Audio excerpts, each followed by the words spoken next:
भूषणहरं गङ्गाशशाङ्कप्रियं काशीशं कलिकल्मषौघशमनं कल्याणकल्पद्रुमं नौमि गिरिजापतिं गुणनिधिं कन्दर्पहं शङ्करम्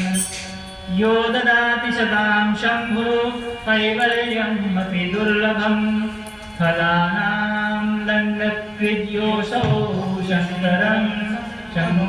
शन्तनोतु मे लवनिमेषपरनामजुगावयसकलशरचन्द्र भजति नमनते रामको काव्यासुकोदण्ड सिंधुवचन सुनि राम सचिव बोली प्रभु बस कहो